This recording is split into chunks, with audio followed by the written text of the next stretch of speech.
Hi, it's Barb Cooper from helpmysquashgame.com, and I'm so excited. I've just come back from LA. I've been with my gurus Alex Mendosian and Andrew Locke and 16 mastermind people who've been critiquing this website. So when you see things evolve over the next little while, I know that they're going to be crazy good, and all these ideas I'm going to implement.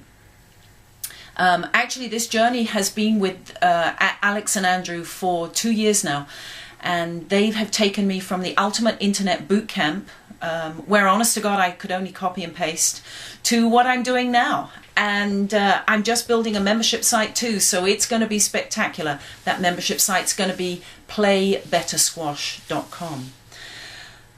I'm going to change things up a bit. So now I'm going to go into Ask Barb.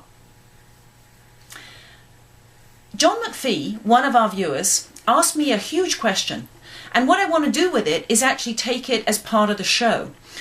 He said to me, when he's playing squash, most people play just for a workout.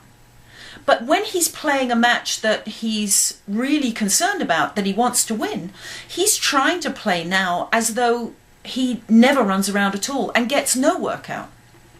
And he asked me, that's kind of a mind flip. And it is. Now, I want you to remember a couple of things, and I've said them before.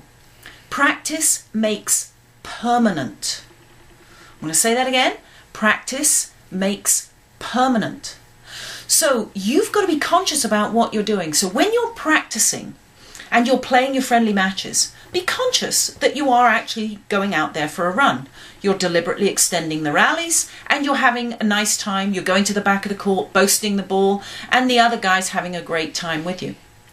You've got to be able to snap on a dime and change your mindset. And as soon as you change your mindset to a winning mindset, you've got to think of one thing and one thing only. Remember my board? You've got to remember that you need to be playing everything from the middle of the court, the amber zone. Looks yellow here. Now, that means volley, don't let the ball go by you, attack from the middle of the court, make your opponent run, and yes, enjoy watching them running around. But you need to be able to practice both and flip into one and then the other. But that truly is how you're going to play a match. And then when you've won the 3 games, please, don't quit at 2. When you've won the 3 games, be nice and offer to play another one if you really need a run. I know myself, I was playing a match once and I got 2 love up and I decided that it was all too easy and I didn't even realize what I was doing. And I got myself into a dogfight just because I started to let the ball go by me. So think of that, practice it, and enjoy your matches. And if you really need a workout, go to the gym afterwards. Sit on a bike, get a sweat that way.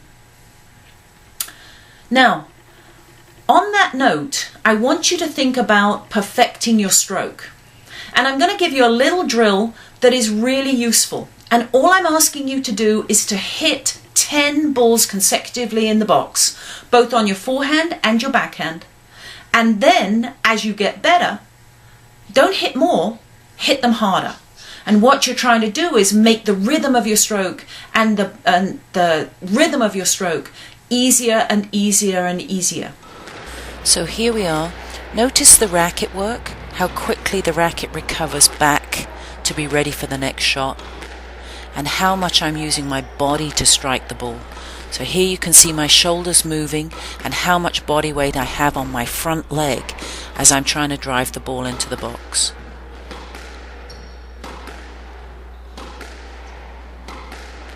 A much better picture of the pickup here, how quickly the racket recovers. I want to give you one other unusual book to read this time. You know, I'm always about personal development and growth and that sort of stuff. And the one thing I know is that your opponent will be watching you. So you need to know who you are on that court, and you really need to be comfortable with it. And if you're pretending to be somebody you're not, it won't work. Your opponent's going to see right through that. So I have a little resource for you. It's written by the Dalai Lama. I love this guy. And it's called How to see yourself as you really are. And I'm going to suggest you read that. If nothing else, even if your squash doesn't improve, you'll know more about yourself at the end of this book, and I hope you enjoy it. It's a fascinating read. This is Barb Cooper from helpmysquashgame.com, signing off. See you next show.